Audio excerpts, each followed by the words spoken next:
Episode 469 of the 2Thicc pod, your home for all things sports, cards, and levity. And this show almost didn't even get started because Courtney's on some bullshit. God knows what the hell this woman does with her free time. Can't leave her alone for more than 2 minutes because she goes down a rabbit hole. Manny is lost because he's drinking hard ciders and living a lifestyle of being promiscuous and having fun, that pineapple lifestyle. No. I wonder if it's Kaylee, baby, knows about this lifestyle. I'm Jeremy, joined as always by our son, Manny, my lovely wife, Courtney, and we're here to recap and discuss date night.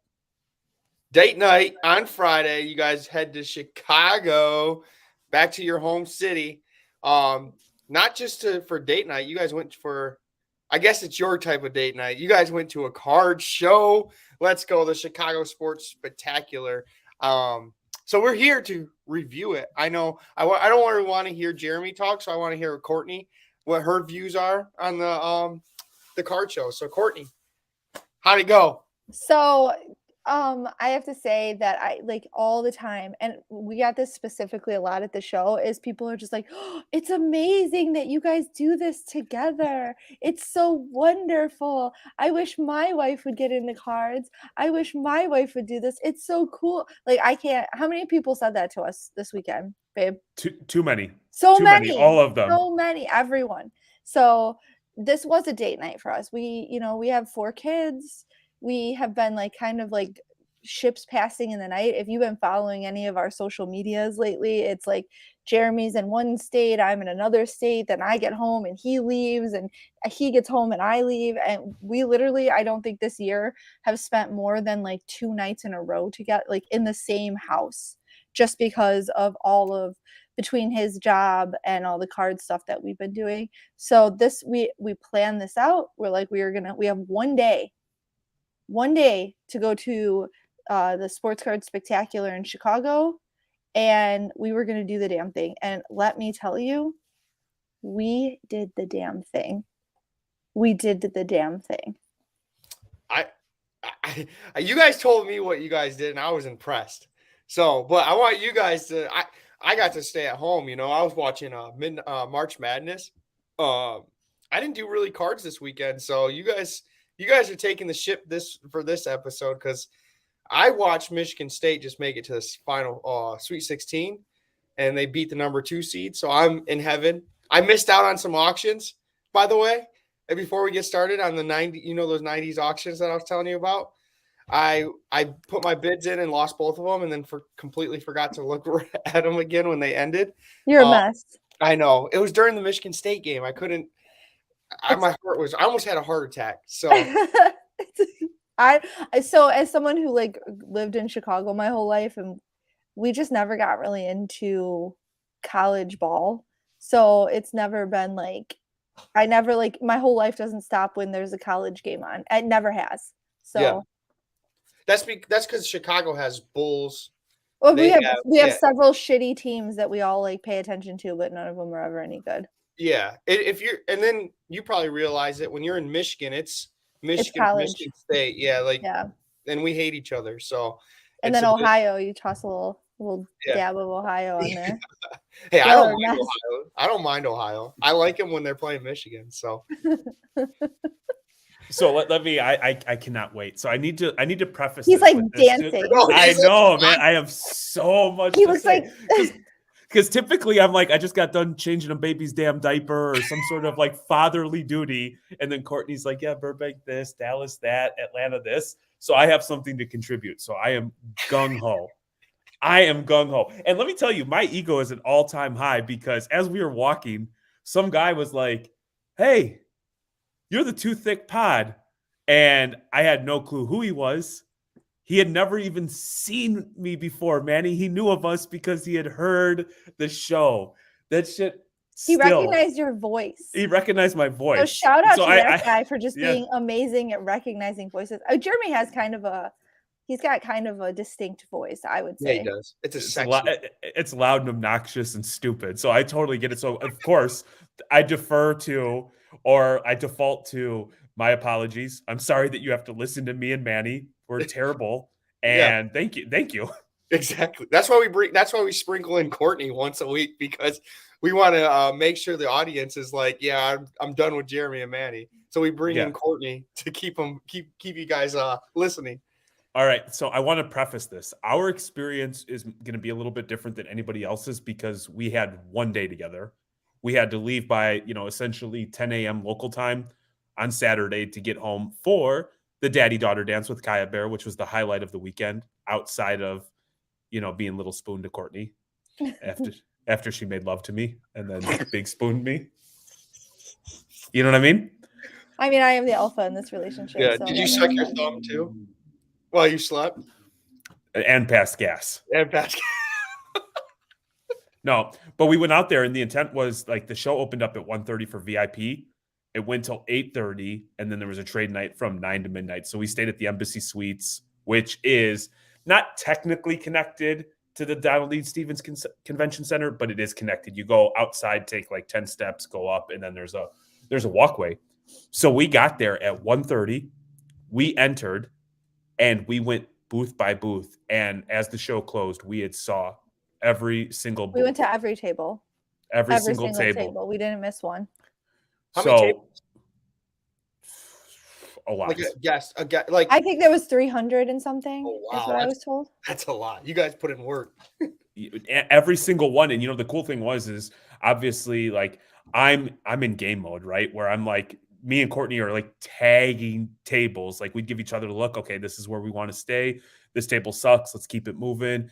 But we understood that due to the size of the show, we weren't going to have the ability to do the Jeremy special where you walk the show, go back around and weed people out. You have to be pretty decisive and, make snap decisions. So I think there was only a couple tables where we went back. We're like, we ascertained that there was something at that table that we were interested in, but we needed to like have a discussion about it and then go back to the table. Yep. And that only happened a couple times. Otherwise it was table by table by table, one after the other, which is what I do when I'm at shows. But it was nice to have both of us together because while,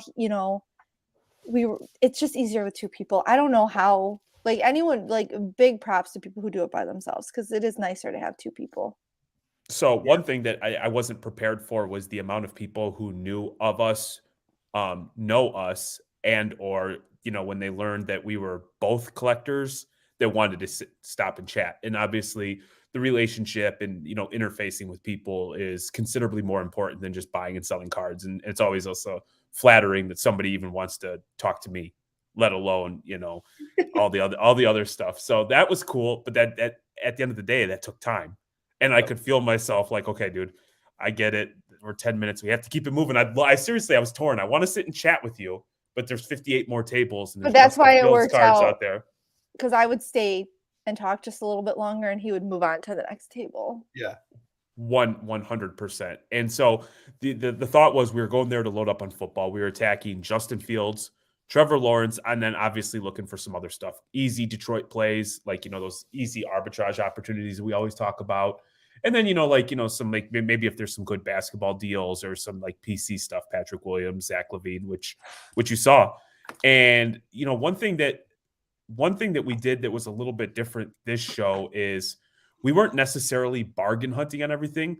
If we had conviction in a card, we went for it. And so it made it pretty easy because we're still relatively early for football. And so our big payoff for football, we expect to be national leading up to preseason. So it made it pretty easy. If people were priced fairly, we pulled the trigger. So as if you saw in Courtney's recap video, a lot of football, a lot of quarterbacks. And then I don't know how it played out, but we ended up with, I never owned a tie-dye card until this weekend, and we walked away with three of them. I like the tie-dye cards. I like colorful cards, so I'm all in on those. When he's like, oh, I picked up this tie-dye, I'm like, hell yeah, let's get more. Well, that LaVine you got, that tie-dye it's not like your normal tie-dye either. That thing's nasty. It's so awesome. And you know what it was is people were trying to get hey, what's up, James? There was opportunities to be had. I read some feedback that people couldn't buy at like 60 and 65%, which is like, that's probably unrealistic to do. setting up here can't be cheap. There's a cost associated with flying in, driving in, table costs for the weekend, hotels, all that stuff. But yeah, we broke one time for about 10 minutes to grab a drink, sit, collect our thoughts, go to the bathroom, take turns, babysitting the Zion case. And then just, it was a legitimate grind, but it's a grind in the sense that you're on your feet all day, you're talking, your throat starts to get like itchy. By the end, your dogs are I bring hurting a cough little drops bit. now. So because I do so much talking that I suck literally on cough drops. Like that is a staple of my card show bag.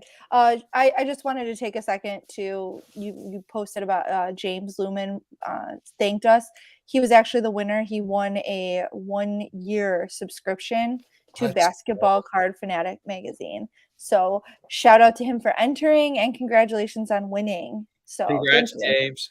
And James, Courtney, would you agree that James has a leg up on everybody else to win the bounties for the trading cards because you have only signed one and it'll be one of them going out to James? So I was only going to send out one, but I'm sending one to the first place winner, who's James, and the second place winner isn't getting the year subscription, but they are also getting. So yeah, I haven't signed any.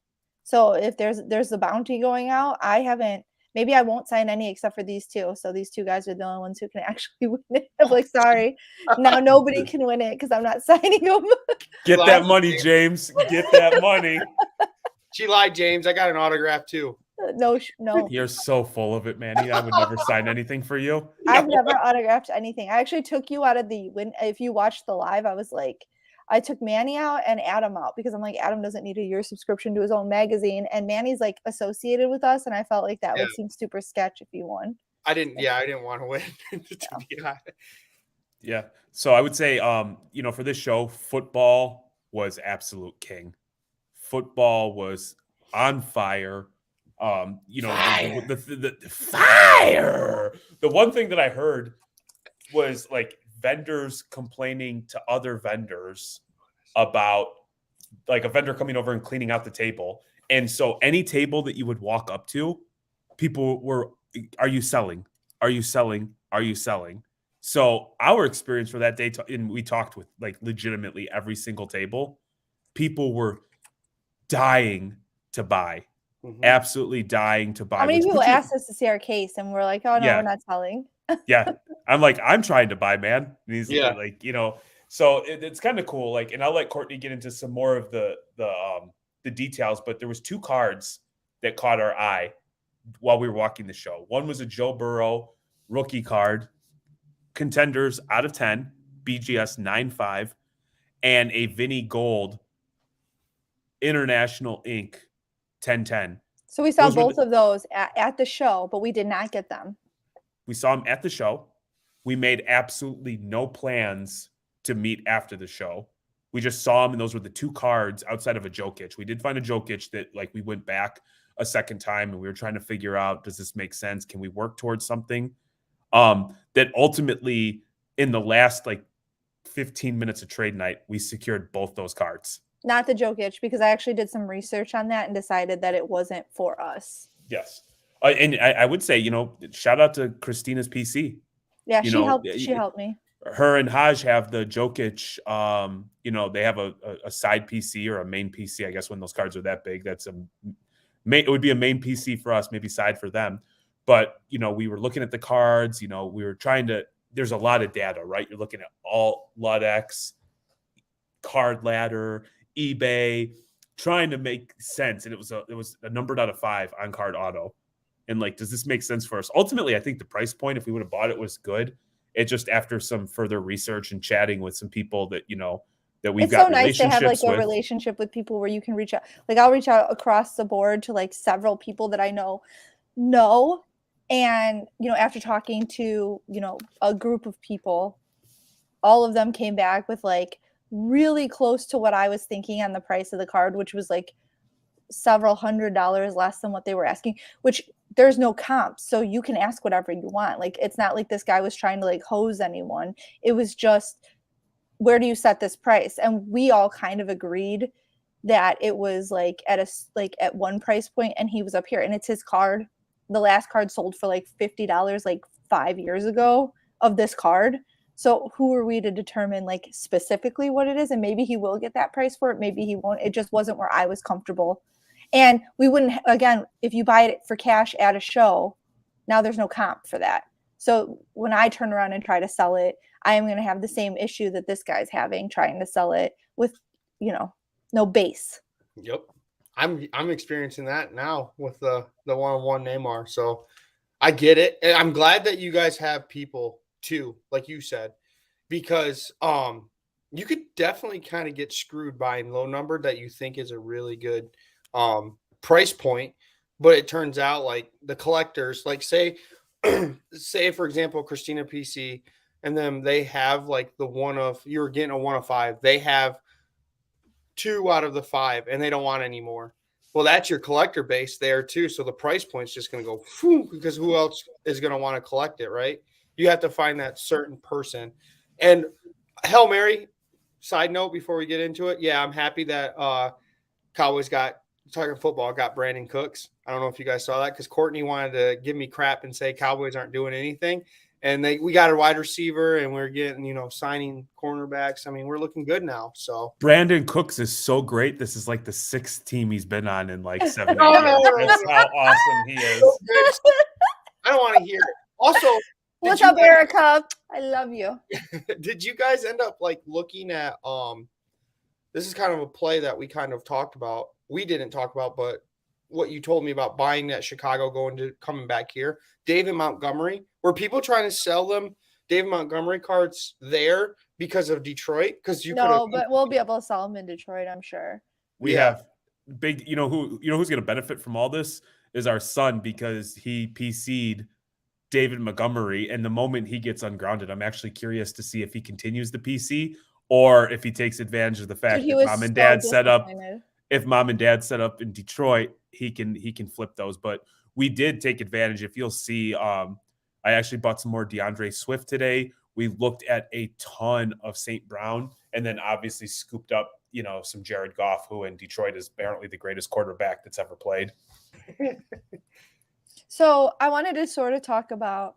Oh, can I one last thing just to close up us leaning on Christina and, her providing some guidance. And so we're always appreciative and grateful of people who take time to do that.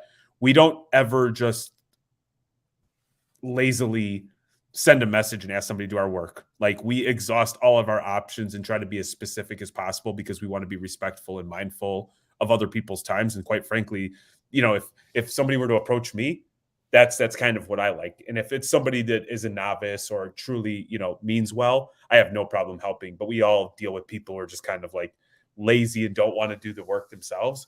There's been twice where we were protected because of those relationships. Once was maybe about 2 years ago. There was a Christian Hernandez auto, orange, a Bowman that I was going to buy. And I reached out to Brandon before we were ever even close, Bro Namath. And he was able to provide some assistance there. And then Peyton Manning auto, I leaned on Drake. I remember and Drake helped me out in Shipshawana because I was getting ready to buy it. And he kind of educated me on the card, the set, and the auto, and why to avoid it at the price point that I was looking at getting it. So those relationships are important, and we should always be mindful of those who look out for us and make sure that you can pay it forward to other people who might need some assistance and guidance. It's awesome to, like, we talk about it all the time, the relationships that you're building in this space, the friends that you're making, the people that are looking out for you are really, that is the cornerstone of your hobby experience. And without those people, it becomes a lot like less exciting of a place. It becomes a lot more hostile almost feeling of an environment when you don't have the people that are there to support you and that that will help you when you need it. And I genuinely appreciate everyone who is willing to help us, and likewise we will help anyone who asks us. And if I can't help you, I will point you in the direction of someone who can, because there's tons of people who are way smarter than we are, which is why we lean on our friends too. But I wanted to talk a little bit about the show, because I feel like this show, it was, of the 3 shows that I've been to in the last month, Dallas, Burbank, and now Chicago. I would say the foot traffic at this show was the least of those three. Like there was the least amount of people. But this show itself was spaced out, in my opinion, the best. There was, and it could be because there was less people, but the amount of like space you had to walk, the way it was like laid out was nice, in my opinion. I know there were some of the vendors weren't super happy like being against the back wall or feet, but overwhelmingly it was like a nice show to walk. Worth noting, if you're just tuning in, we were only there Friday. So Yes. our assessment of our recap is that of Friday, and so I am mindful, and so is Courtney, that Saturday there's is people always way busier. I'm sure that there's people who didn't take off of work or who didn't come that, you know, maybe showed up Saturday or Sunday. Well, and then and also to be fair, every single vendor I talked to later at trade night said that around 7 o'clock, like about an hour and a half before the show ended, it was absolutely like there was a rush of people, and I'm sure that's everyone who was getting off of work. But based on like Friday alone, even the Friday at like Dallas and Friday at Burbank, it was slightly less busy, but it was also really cold there, and it was significantly warmer at both of the other shows, and I think that does affect people coming and going. Dude, we left Friday morning and it was almost 60 degrees in Michigan, and so when I dropped Steven off at school, that I got Starbucks for Court and I in the morning, I was like, oh man, spring is right around the corner, let's go. So I was wearing shorts, threw on like a sweater. We got to the west side of the state, or maybe right into Indiana driving, and we stopped to get gas, and it was like 29 degrees and snowing. And I was like, all I packed was shorts. I felt like the biggest asshole, man. Like I felt so stupid. You're that guy. 100%. He was that guy at the show wearing shorts. And it was like snowing sideways when we got to Chicago. Did you wear your New Balances too? He didn't. He wore his Nikes, so slightly less. But so all of that to say that people were talking about their inability to keep things in their case. So it's getting to the point now, and I've seen this at every single show, where like across the board, people are selling out.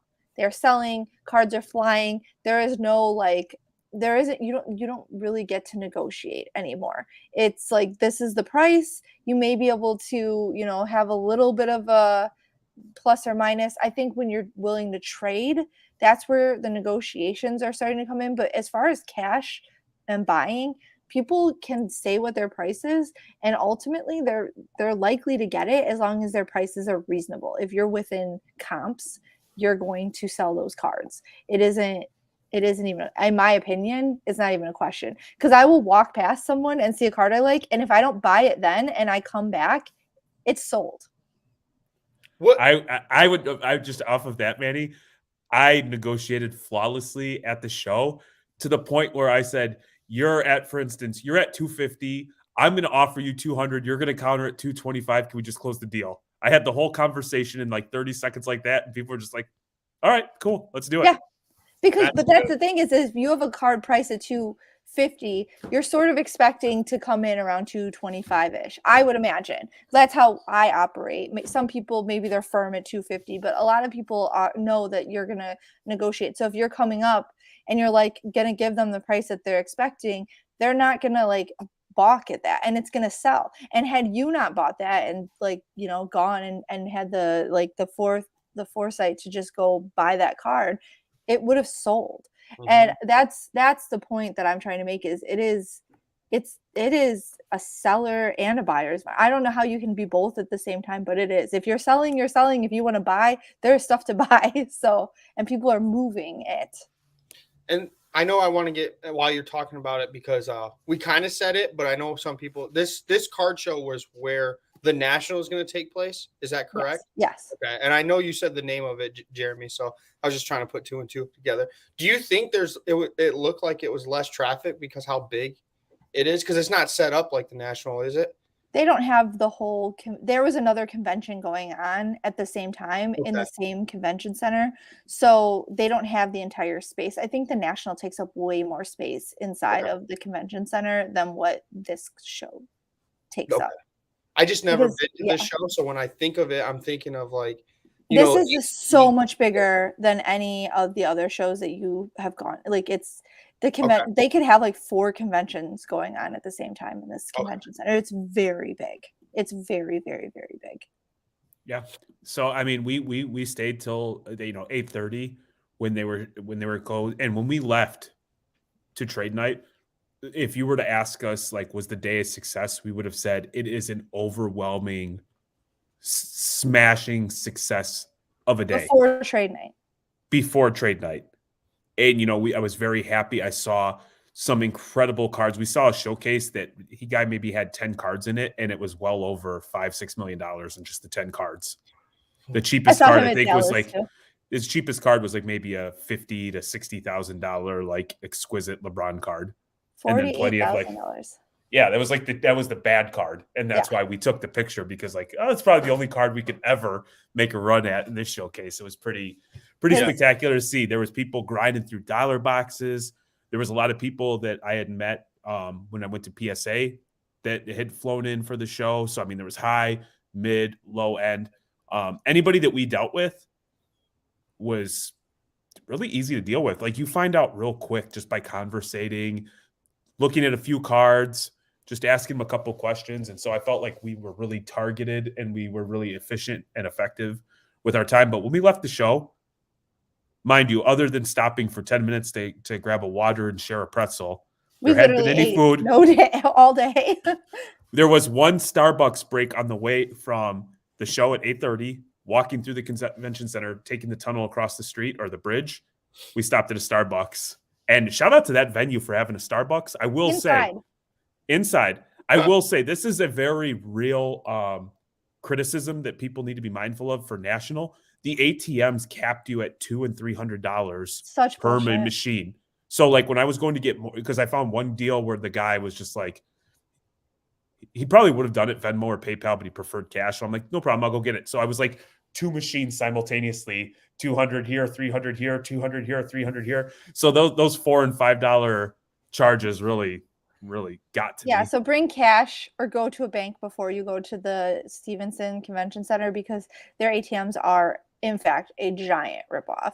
And I agree, because you're getting hit with their fees plus your own ATM, like out of network fees, unless I don't know what banks they were. I would imagine it's Chase, because that's kind of a big bank in Chicago, but maybe not. It could be BMO, who knows? But like, that's kind of going to eat into your profits. And if you're like, depending on the amount of money you're spending on a card, a $4 fee plus a $3 fee from your bank, that's $7 added onto the cost of your card just from taking cash out of the ATM over and over and over. So that's something to be mindful of. It's a good point, babe. Good point. I fall for that all the time too, because I'm always at Jeremy, Courtney, we got to stop because I forgot to get cash. That's my like go-to. You always got to bring cash to it. I know. Especially now knowing this venue, specifically the ATM and the hotel, the embassy that we were at, same thing. It wasn't like just in the convention center. The hotel ATM was the same, where you couldn't take out more than $200. So just anyone going to this event or an event there, just be mindful of that. Like, get cash, on your way in. That's good. That's good information too, because I know Hail Mary, he's been commenting, and he's actually coming up from Houston. So get your cash in Houston. Just don't let TSA take it from you. Yeah, no kidding. $9,999. Yeah. So another thing that I sort of wanted to touch on was that when you're going to a show like this and you have one single day, something that Jeremy and I, if we walked up to a table, me personally, if I walk up to a table, I know I have a limited amount of time. I'm buying, I want to spend my money. If I walk up to a table and there isn't a single price on any of your cards, not even one single price, I'm going to look, and I'm probably going to move past your table, just because I don't want to have to take the time to price out a card, then ask you what the price is, and then realize that we're too far apart on it, and waste my time doing that. Unless you have something in your case that I am really dead set on that I can't potentially find at every other table, I'm going to just move past your table. And I know that, we have had Dennis on, and he talks about how he's if you're going to set up at my show, you have to price your cards. This is why, because there are people that are going to walk past your table and not want to deal with you, because if I look at a card and I think it's $500 and I have to ask you and you're like $800, I just wasted my time comping your card for you that you were too far apart on. So make sure you're pricing your cards and make sure that they're not on the backs, they're visible where people can see your prices. So that's one. Two, if I walked up to a table and I checked 3 or 4 cards that I know, like in my mind, like I know how much these cards go for, and you are way over on them, I'm going to walk past your table because I'm just going to assume every single thing at your table is overpriced and I don't want to deal with you. So price your cards accordingly. I understand that you're in, like, people are in on some of these cards higher than they want to be, but if everything at your table is overpriced, you're not going to sell it. You're going to be mad and feel like you didn't sell anything, and people are just going to try and negotiate down to what the comps are anyways. So you're wasting your time and you're spending all this time pricing cards that you're not going to sell at that price anyways. I have a question. Do you find it okay? I know the ones that are kind of liquid, the cards that are liquid, you want it priced, but are you okay with the ones that you can't really find comps, just to have it out there to start a conversation without a price? At least if majority of them are priced. And I would say a majority of the dealers, when you'd walk up, they would give you a heads up like, hey, there's going to be some stuff here that's not priced, and this is why. Or it's a card that, like, there's a buy it now for maybe a really low price, but a lot of comps where at auction it went much higher, where like the thought process is whoever was selling it really didn't know what they had. And so, but those dealers did a really good job of when you walked up articulating. Right. You know what I mean? Yep. And so, or somebody would say, hey, these stickers I'm not firm at these are just a point of reference. And you're like, okay, cool. I completely understand. Yes. Before we get into trade night, a couple other things I want to touch on. It was cool for me personally to meet Black Jaded Wolf. Sharon was like, had a showcase of fire. So, she basically, without saying anything, you walked up, you looked at her showcase, and what her showcase said to me was like, go get your shine box, Jeremy. Go get your shine box. You and your little feeble Zion case, get the hell out of here. Did she have the Luca, the black and gold Luca with her? No, she doesn't bring that. No, that I saw that at National. I was like, whew. Yeah. The last 2 shows, people always, it never fails that when I'm standing at her table talking with her, someone walks up and asks her about the Luca, though. I don't think I've been to a show once where somebody didn't. So. And now, mind you, I'm not the world traveler that Courtney is, and so the shows I've experienced this year are limited relative to her. But the amount of females, whether it was women or little girls hustling, was pretty badass. And obviously I've got 3 daughters, so I that stuff grabs my attention. But to see little girls sitting there grinding like the little boys in the Zion case that scared the shit out of you, Manny, seeing the little girls comping cards, throwing them out, like, navigating deals was pretty awesome. So we made it a point to buy from every single, girl who was out there slinging cards. And it was also awesome to hear, like, a lot of dads say that this was the best time of the year, or this was like seriously something that brought them tremendous joy. Being able to share that with their child was a very, very awesome thing to see and hear. Jeremy actually just made me think of another cool thing that the Chicago Sports Spectacular really That's does. what I do, Court, is I just bring out the best in people, positive vibes. You tried killing the show before it started with your depressing ass story, and then I'm uplifting. So something that the show did, if you purchase VIP tickets, you got these little, and I should have taken a picture of them because they were pretty dope. You got these little vouchers. It was like show money or show cash is basically. And I saw the dealers, some of them were having competitions with each other. Basically the promoter was like, here are these $5 coupons and you can use them with cash. Like because they wanted more cash on the floor. So if you pay in cash, you can use this as a $5 bill, and the show would like cash out all of the vendors at the end if they collected these $5 things as payment. But you had to use it with cash. So if like you bought a card and you use Venmo, you couldn't use the coupon. It was like they wanted you to like use it in place of cash to keep cash flowing on the floor. So we got 2 of those because we bought 2 VIP tickets. And I ended up giving them both to those little girls. I bought cards for them, and then I'm like, here's $5 more. Here you go. But I was walking around watching the vendors. Like, the vendors were pretty excited about it. A couple of them were complaining a little, like, oh, this isn't real money and I can't use it for change. But I'm like, But ultimately, it seemed like a lot of them were really thrilled with it because it was like an extra $5 here and there. A couple guys had like $140 in them. They were like having competitions amongst each other to see who could collect the most of these $5 coupon things. So that was a pretty good idea by the show promoter. I thought that was cool. Everyone in the hobby is some sort of degenerate. So I put money. These dealers were like, I bet I could get more. I'll take your tickets if you get more. So, there were some side bets going on about these $5 vouchers, which is cool that the promoter did this. Gives a little extra competition. For sure. And worth mentioning as well is BGS and PSA were both set up. Both of them had respective lines. But we weren't going to be there long enough to get anything graded. So other than acknowledging that they were there and there was good foot traffic at both of them, that's all I can provide on the grading front. Yeah. I talked to the guys from ISA too for a while.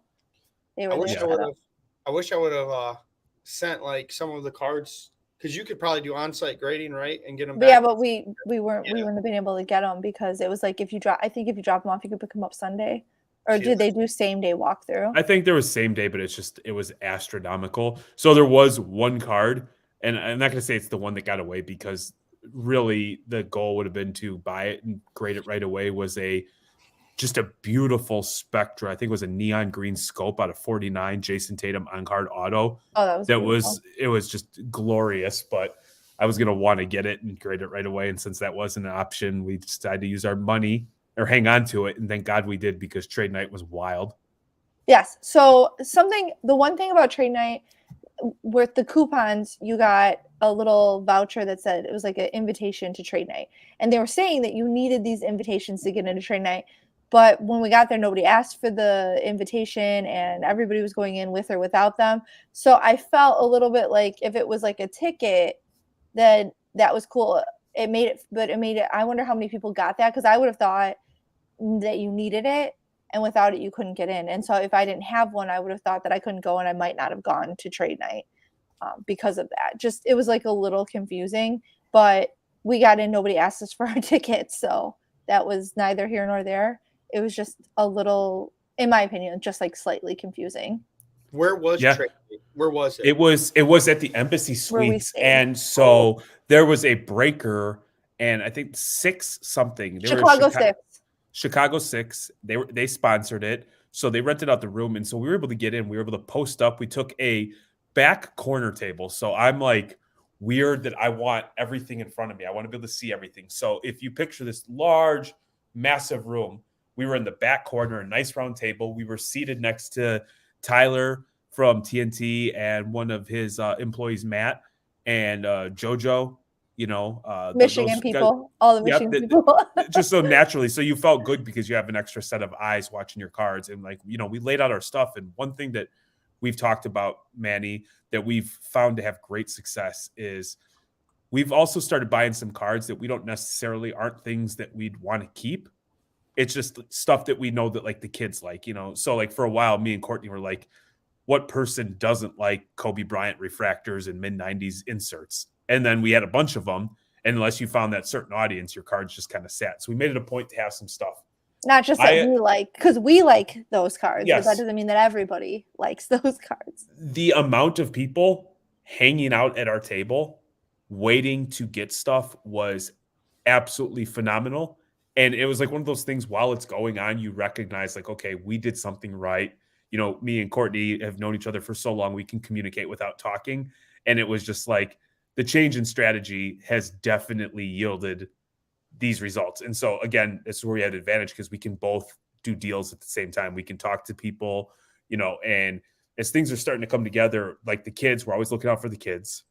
You know what I mean? So if any kid that makes a fair offer, like not on like a $10,000 card, we're not going to let it walk away for like $1,000. But, like I'm not going to haggle with a kid over 10, 15, 20 bucks. If he can have a good experience and go on to have a great hobby career, then, we did what we needed to do. But Courtney, if you want to break it down from your perspective, it was surreal what kind of like a 3 hours that was. So we get in there and it was nice because we were one of the first people like set up waiting. I think a lot of people left the show, they were starving, they went to eat, like, or grab something quickly, and then they came over later. But we just went right from the show, walked over to trade night, and there was like a couple dozen other people that had that same mindset. So we're all kind of standing outside waiting for it to open up. And then they were doing deals in the hallway before trade night even started. So I'm like, this is gonna be lit, right? This is gonna be so good. So we get in. I knew that I wanted to sit. I prefer to have people come to me to do the deals rather than walk around, try to set my case on the table, be like, oh, do you want to look? I hate that. At trade night, I would rather sit. If I have stuff that you want, which at the last 2 trade nights that we've done, being mindful of what Jeremy said, switching our, not just buying. I fully believe you should buy what you love, but if you're going to try and trade, you need to buy stuff that other people love too. So, and I wanted to sit. So Jeremy, he picked his table. I dragged Tyler. I'm like, come sit with us. I dragged him with us. We set up our stuff. And it, like, before we even had all of our stuff out, Jeremy was right. We had an absolute line. I brought my Disney cards, my Stranger Things cards. Then we had soccer, basketball, football, not very much baseball, like not a ton of baseball.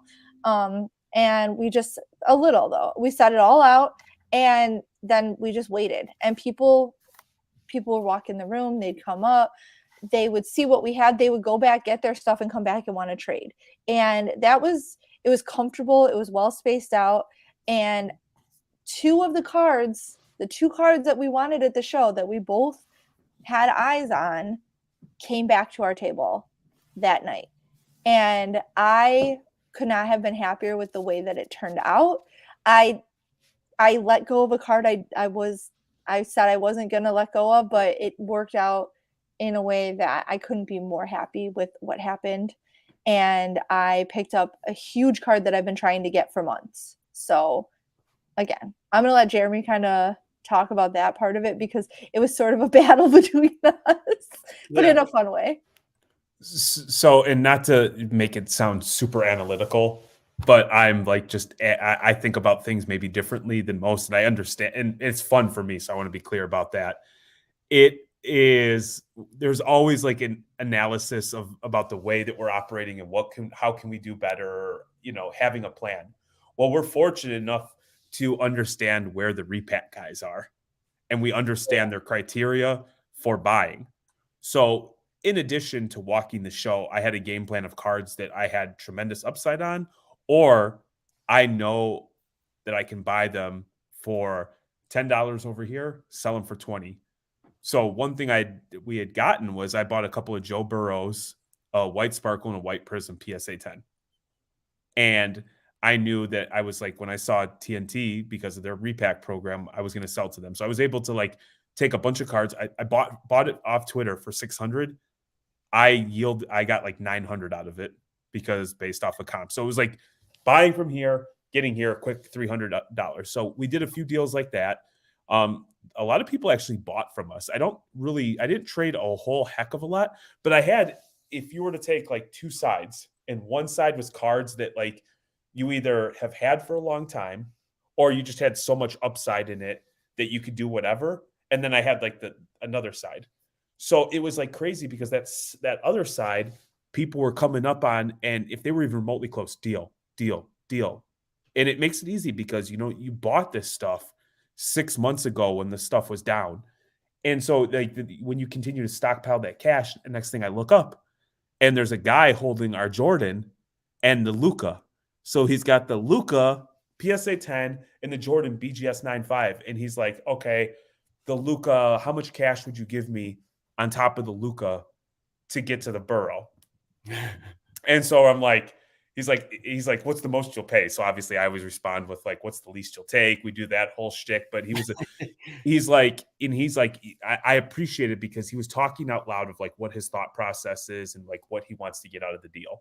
And his thought process, it was spot on. That's ultimately, if I would have been in his shoes and I would have articulated that out loud, I would have gone. So ultimately he's like, I'd rather get the Jordan from you, give you the Burrow, and then give cash. Right. And so Courtney, who is more of a gangster when it comes to this stuff because I'm probably a little more soft. Like I'm willing to buckle, and Courtney's like, this is my number. And he's like, okay. And he kind of like hemmed and hawed and like, not in a bad way, but just like clearly processing it. And then he's like, I'll be back. And we exchanged cell numbers. And so I'm like, okay, well, he's not buying it. Like that sucks. Like I would have loved to have the Burrow would have been the icing on the cake. Numbered out of 10, tremendous upside. You know, we've had the Jordan for a couple years. We kind of want to we want to move into a bigger Jordan. 2 years.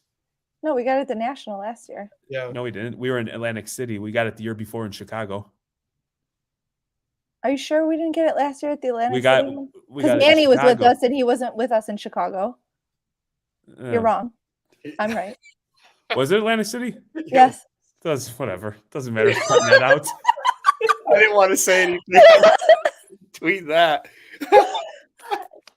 I had a price in mind of what I would be willing to let it go. I love that card. I love that card. We brought it with because it's Chicago, and I thought, you know, maybe we could turn this into something bigger. But it would have to like blow my socks off, right? And we are in a position now where we have worked up through Reckless Cards that we have the ability now to get a bigger Jordan auto, which is the next step for us. So I was more willing to use that card in a way to benefit us in picking up a larger card that has upside in it, but it would have to be for what I wanted. And he came back like $500 less than what I wanted. And I told him from the start that like, I'm definitely willing to let this card go, but I'm not willing to let it go for any less, not even a penny less than my asking price. And that is what it is. So this is going on. The guy with the Vinny Jr. walks up, and you're going to meet him at Mint, Manny. He's awesome. Setting up with Kurt's Card Care and Pat's Pulls. Okay. And so just incredibly kind guy. And he was talking about soccer, and I'm like, yeah, I wanted to buy the Vinny Gold, but you wouldn't sell to me. Just kind of like busting his chops. And he's like, I'll sell to you. And so he opened up the case. And I mean, this guy had just absolute insanity in his case. And so I'm like, you know what? Come on, man, work with me. You know, kind of like I already knew where he wanted to be at. I'm like, is there anything that I have that you'll like? So he went through and he took his time and he was like, what about this? And he was predominantly soccer. And then ultimately he's like, would you part with the Mbappe, that Futera out of 9? Yep. And he was like the first, you know, person that I've met who really understands Futera and what the card is. Yep. And he's like, oh, this is so beautiful. Only problem is there's not a damn comp on the card. Yep. You know what I mean? So we worked through that. So ultimately, we're getting closer and closer. He's picking out some cards. And as he's taking cards, we're understanding what that cash is. Well, this guy comes back at the same time while where this other kid's working out a $1,500 deal, which in itself is I'm negotiating this deal with this kid over like some raw cards. We're kind of going over comps. The Jordan Burrow guy comes back. Jeremy's over here with the Vinny guy. So I'm doing 2 deals over here. He's got his deal like working out, and he's sort of in on the $1,500 deal with this kid. So like we have 3 deals going at the same time. Yes. And so there's this O'Neal Cruz Topps autograph out of 10. Got the card a long time ago, have tremendous upside. And at this point, even if I sold it at a loss, I don't care. Because I see like I'm processing all these potential deals, and I'm like, I would rather have the cash because I'm like, it's becoming possible that I can either like, I'm not going to let this guy walk away with the Burrow. Like I am going to, whatever, I want to get this card because he's not attached to it, and he clearly has eyes for either Luka or Jordan. So I'm just going to, in my mind, I'm just going to figure it the F out. Courtney's I'm tossing cards with the Luka. I'm like, here's the Luka. Here's some more cards. I can make it go with the Luka. Yeah, Courtney's like, here, take this, take the Maxwell, take this, and I was like, no, Court. I'm like, I'd rather give him cash. This is how stupid I am. I'm like, I'd rather have the cards. Let's just give him cash. Yeah. Even though we have way more upside in the cards, I'm like, let's give him these cards. Like this is So, but I'm convinced that's something that like collectors go through because I catch myself all the time because I'm quick. I will sell cards. But man, that actual process of selling them is difficult because I'm like, I really like this card, man. I really like being able to open my showcase and be like, look what I We're have. like, This is I'm like cool. not attached to any of those 3 cards. I'm like, I will give you all 3 of these cards instead of the Jordan, and then we can do a straight trade. So I'm telling you all this because these deals are legitimately, there's 3 deals, all, the Vinny is, like 3,000 to 4,000. The Burrow Jordan thing is like net total is 10K. And then there's this kid over here trying to buy $1,500 cards where like, seriously, he would have been like 500. I would have said yes. But like Courtney's over there checking fools. Like, nah, fam. Like she was like, a Chronicles unlicensed baseball did 175. This is tops. This is flagship. You can give me two. We can go 200. And he's like, okay. So as this is all going on, the guy who wanted the Jordan opens up this bag, pulls out a grip of cash, and starts throwing on the table. He's like, "You've got a deal." He agrees to Courtney's number, and I'm like, so then I'm like, okay, time out. And I'm like, I'm like, how do you keep your composure? But you're also like, this is surreal. This is happening. I am happy to get this. Plus, he's giving us the cash on top of it. Meanwhile, Jason Kuntz walks up and somebody else. So I'm telling you this because we are 2 adults cash surrounded by adults. There is cash and cards everywhere. And it was almost, this is a situation I where felt like I was in a YouTube video. it is just like a situation where if anybody else is ever in this, I would encourage you to like take a moment, say time out, have everybody pump the brakes, because I'm sure if you're one person with all these things going on, it would be easy to be taken advantage of. But in this situation, luckily there was 2 of us, but it was almost like overwhelming. Like what? Because then, Jason Kuntz is like, oh, we're from Michigan, so we know who he is, right? Yeah. Like this is pennies to him. He's like, oh, look at all the big deals going in. There's money everywhere. There is cards everywhere. And I'm like, it looked pretty badass because there's stacks of money everywhere. You got autographed Jordans, you got autographed rookie Burrows, you have Vinny gold out of 10 autos. I mean, I felt like this is probably one of the times in the hobby where I'm like, I feel a little bit like a big deal right now, Yeah, like they could have made a video on it and it would have been respectable, not like, hey, I spent $74 on a David Montgomery card. You know what I mean? Like, and that's not knocking anybody, because I'm telling that's you, us. because That's we've all been normally there. us. This was 2-3 years ago, buying a $200-$300 card seemed like a big deal. Like, did we just spend $200-$300 on a card? Now you're in a deal where you're changing cards and thousands of dollars. It is wild. I would have $500 several years ago seemed like so much money to spend on a car. I was like, that's a car payment. We're like spending a car payment on a piece of cardboard. But now, like I said, because we are responsible with the way we operate Reckless pays for Reckless. We took no money out of our accounts to do this. This was Reckless money. And that is really worth noting, that we have worked our way up to the point of doing, $15,000 in a day of buy and sell, all within the parameters of our Reckless account. We're not taking money out of our personal. We're not being irresponsible. We sold the cards we needed to sell to buy the cards we needed to buy. And that is something I'm very incredibly proud of. Nope, I agree. So the moment that deal was done, I was like, we sat the card down, and all of a sudden there was like and it was like a repeat of Chicago with the Jordan. Where's Burrow? Where's Burrow? Where's Burrow? Oh, it's right here. I'm holding it. So then I'm like, all right, man, what the hell do we got to do to get this deal done? And now I am flush with cash because I just sold a bunch of the repack people. I just got some cash on this, and we were able to secure the Vinny Jr. And we traded, so we didn't even pay full cash for it because he threw in some cards. So, but then get this, and this is where the greatest thing ever. There's a guy there who likes Kobe White, and he's like, "Do you have any Kobe White?" And I'm like, "Actually, as a matter of fact, I do. I've got this out of 8, and I've got this out of 10." So I traded for a Donovan Mitchell rookie silver PSA 10 on the Kobe lot that you guys all busted my balls and said, You "This is the guys, stupidest thing ever." Just me. Listen, I have eaten all the crow I'm going to fucking eat about the Kobe lot. There's one reason why I bust your balls on the Kobe lot, and it was because you asked me for money because you said, I can't use PayPal, and then you use PayPal on top of the cash that you took from me. So now I didn't have cash that rest of the show. Listen, Yeah, That's it's why I not busted like you. you. That's not like you buy cards anyway. No. I ate all the crow I'm gonna eat on that. I refuse to eat even one more drop, one more feather.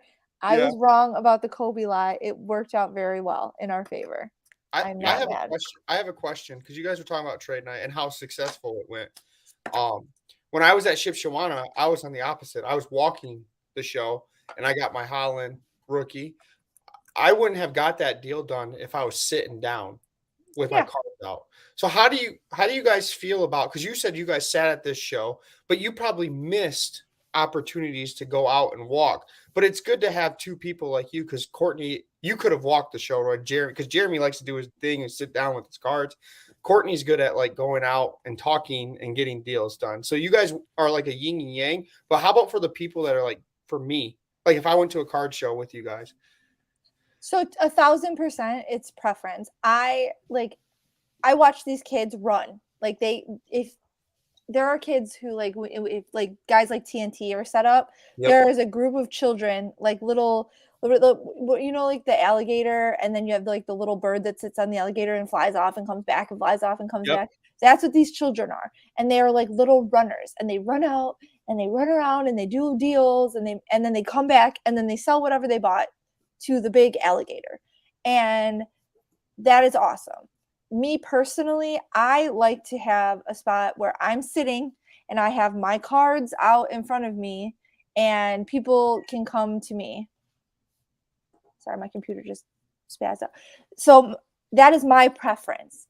I know a lot of people that don't like to do it. They want to walk around and see what everybody has and make deals like what you did with your Holland.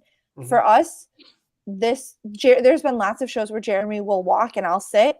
This show, it was just the second we had our stuff out, people were coming to us. Okay. There would have been no room or time or ability for either of us to leave and do a lap just because we had people bringing stuff to us at this particular trade night.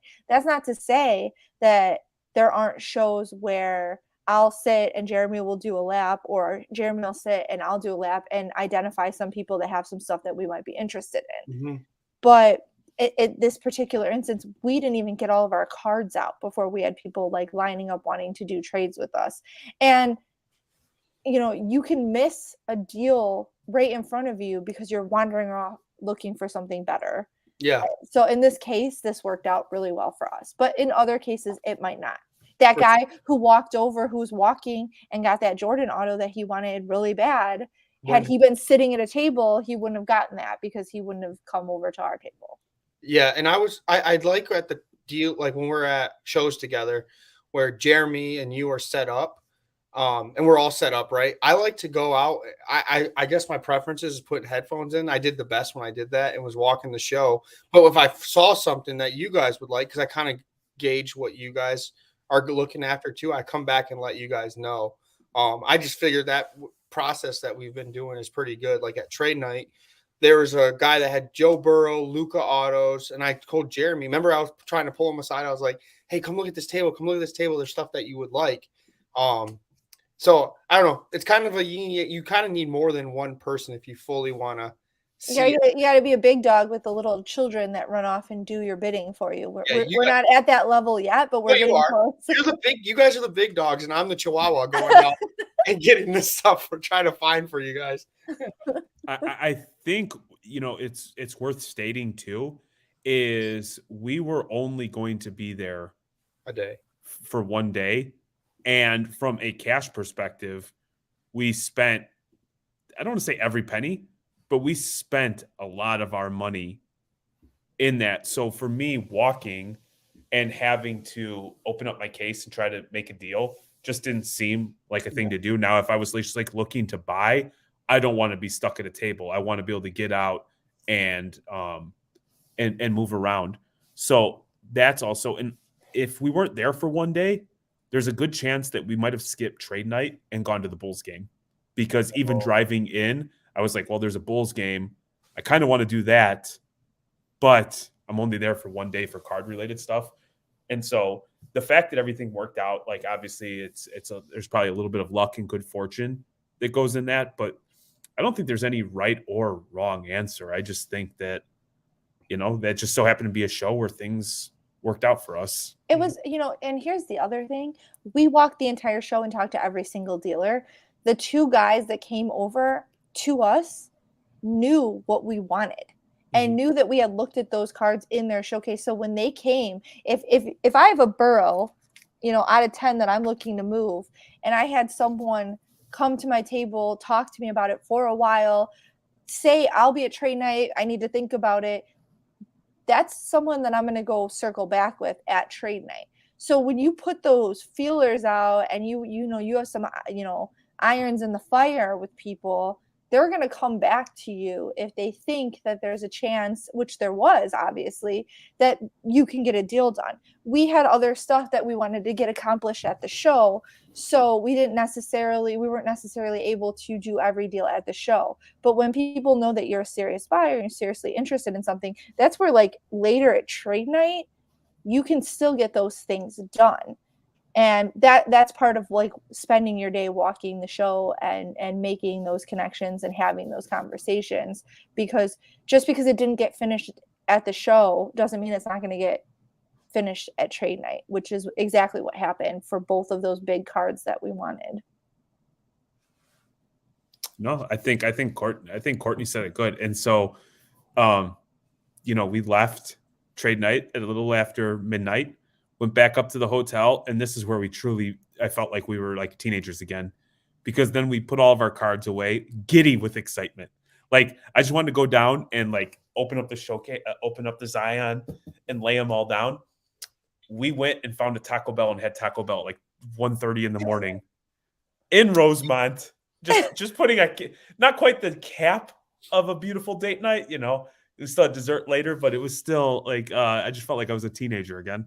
It was like old school, like back in I was telling, we were sitting in the parking lot at like 2 a.m. eating Taco Bell. I'm like, man, this feels like the old days when we were like dating and we had no responsibilities and we could just go spend a whole day doing whatever we want and then like realize that we wasted our whole day having fun and now we're starving. So we're going to eat Taco Bell in a parking lot somewhere.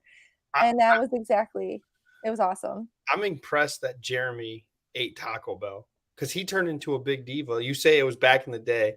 I'm impressed that he still would attempt to eat Taco Bell at his. He only eats taco. It's a shell or a tortilla with just the meat, and that's it.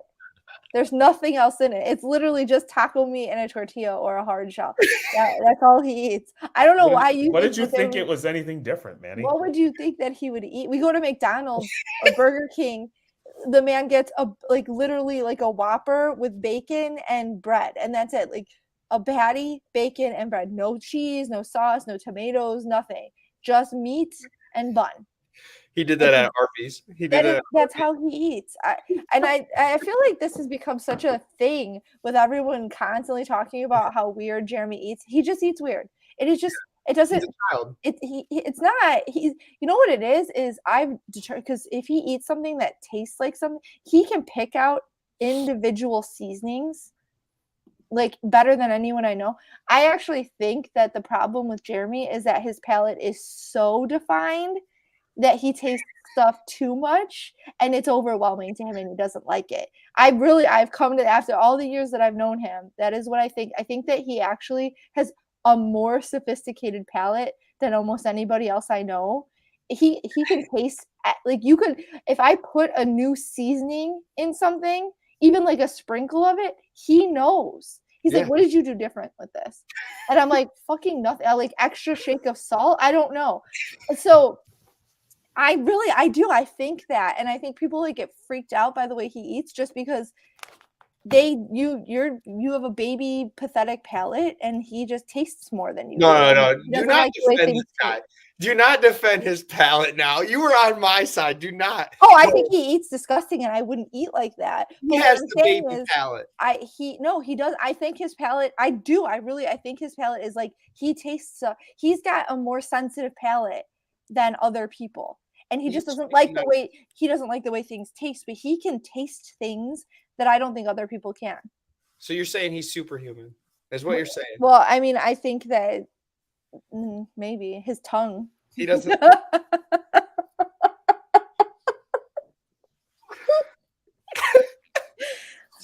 Courtney. I don't know. You started this conversation. I'm gonna tell you, there's some things he always eats. I was always convinced that we were going to get canceled as a result of me. It's But Courtney. holy crap, I shut up for a couple minutes and you two are getting us in a lot of trouble, man. Courtney. Oh, so let me tell you this before you two degenerates do whatever the hell it is you're doing. The show was spectacular. Sharing the experience with someone you love, even more spectacular. The people who knew us, spectacular. Manny, I talked to our guy and he's listening in right now. Guaranteed he's listening in. He did not reach out for Cocaine Bear because he thought that the millions and millions that listen to the 2Thicc pod, it was aimed at somebody else. And I'm like, no, my man, that was you. The amount of people who still now bark because of the big Dow or reference cocaine as a result of the 2Thicc pod is, quite frankly, it's awesome. Like, I love it. It makes me a little uncomfortable when people scream cocaine and there's kids running around. Because even when you're like, it's the movie. Yeah.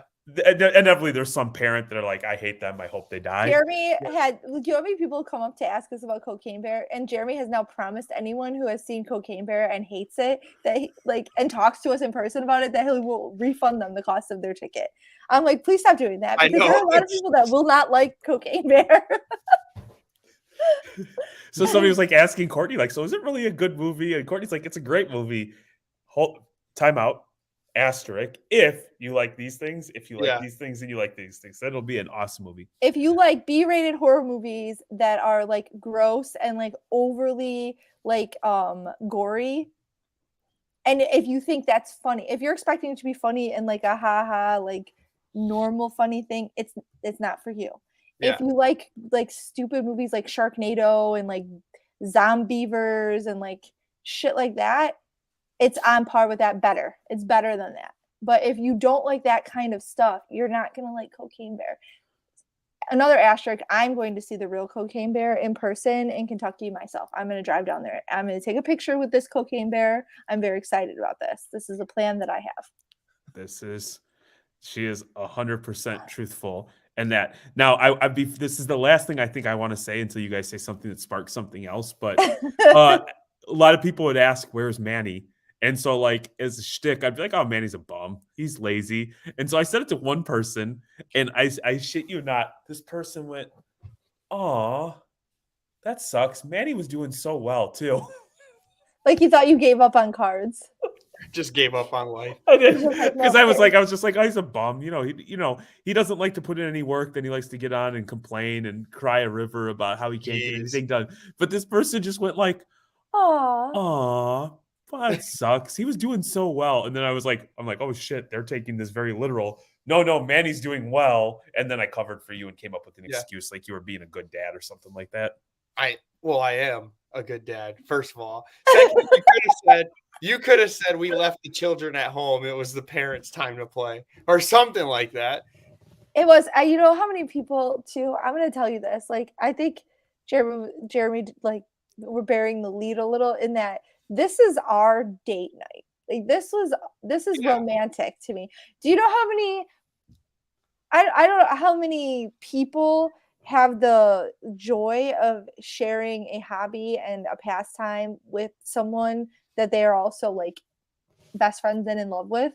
But I consider myself, every time that we do something like this, and it's so much fun, how lucky that I feel that we are. That we don't drive each other nuts. All right, like, we were walking and Jeremy bought a card and he's like, hey, thanks for not giving me shit about buying that card. I'm like, I wanted it.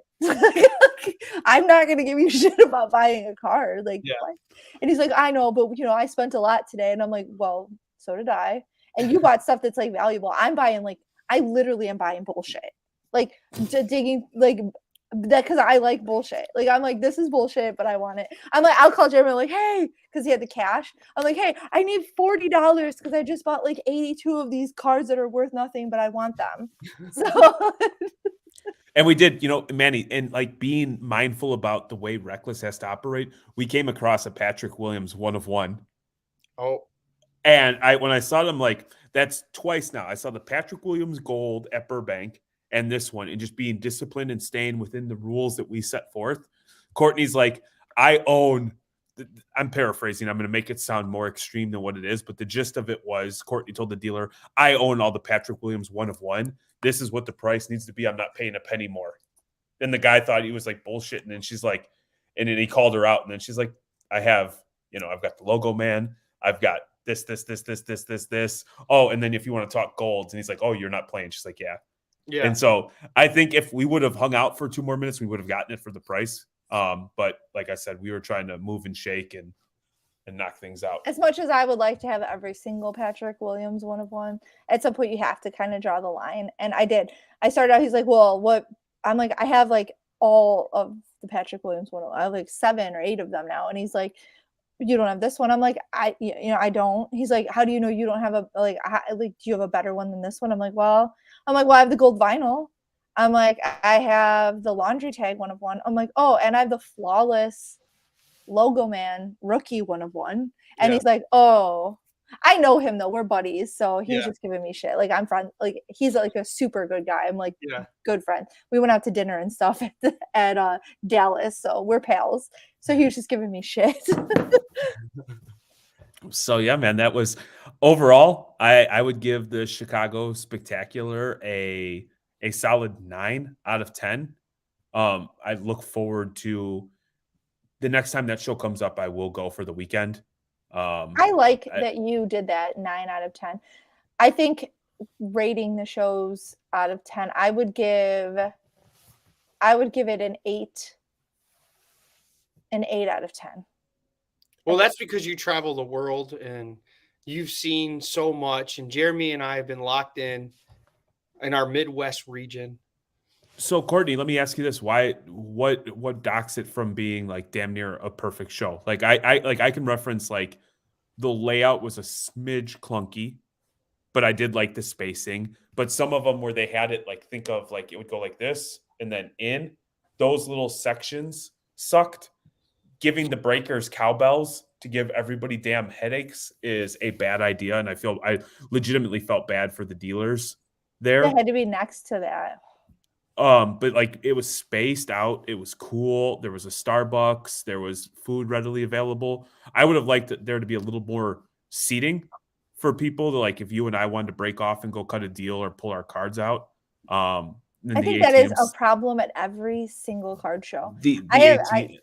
There's nowhere to sit anywhere ever at card show. You were gonna have your opportunity to talk, but since you're talking during my time, when it's your turn to talk, I'll go ahead and give my feedback. So, okay, and then the ATMs, like I can see that being an issue, and eventually or potentially being an issue when somebody's trying to close a deal and truly needs cash. Where when you're doing those $200 increments, that at some point the ATM tells you to F off, or your debit card has issues with the bank, and the bank's like, there's something fishy going on, because who does 13 $200 transactions? But overall, being connected to the Embassy Suites, everything being within walking distance, great show. We'll do it again. I agree. All right.